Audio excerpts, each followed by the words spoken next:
Hello and welcome to Dreadlock Soldier.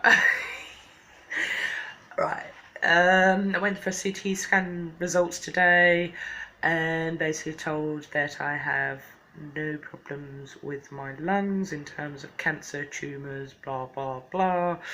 But what they did find was that I have a broken rib. So I was like, what? What do you mean, a broken rib? You have a clear broken rib. It is still healing, and it's quite fairly new. I was like, right, okay, right, that could explain the discomfort I've had, but, but cool, yeah, right, is everything, so that's good. And then when I was about to leave, she then informed me that I had I can't even say it, emphysema nodules, or the start of lung problems, but not a concern. So because of that, that gives me heads up to cut down the smoking, because there's obviously an issue going on here with my lungs, but not in terms of infection or cancer or anything, but there is evidence to show that something is happening.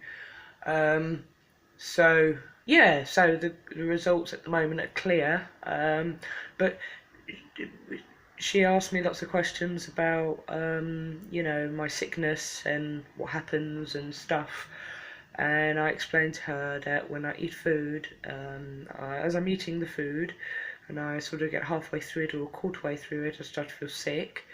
I have to then stop the eating, and then I run into the bathroom and I projectile vomit.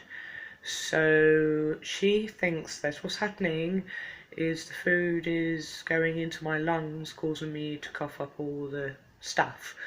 But there is nothing wrong with my lungs. She reckons it's more of a stomach problem.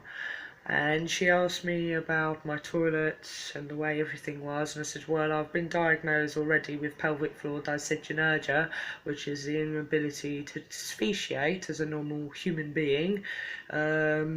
It's not just a pelvic floor problem, it's more than that, really.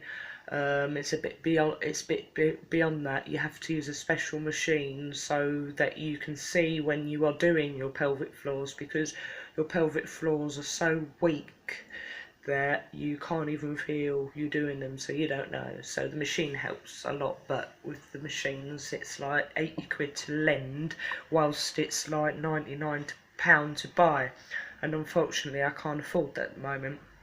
So I'm not really bothered about that, because it doesn't really bother me. I'm used to not being able to go to the toilet normally, but I do wear gloves on a regular basis, but it doesn't bother me. But what does bother me is this cough when I eat food or anything that's more thicker than water. So that could be, orange juice, coffee, it could be tomato soup, it could be plain soup without bits in it, it could be anything, and I'm like 10 minutes afterwards I'm coughing. So they want to do a endoscopy again, because I last had one quite a few years ago, I think it was, or so. So they just want to, but this time they want to go into my stomach only and explore my stomach only, because they believe I might have some kind of acid problem, which has damaged my insides, and also they believe that I have some kind of hernia that slides along or something. I didn't really understand that, to be honest. But yeah, so I just got to wait on that. But the good news is I haven't got anything that's life-threatening, which is what I was worried about. So anyway, that's the update so far. So I hope to see you soon. Bye for now.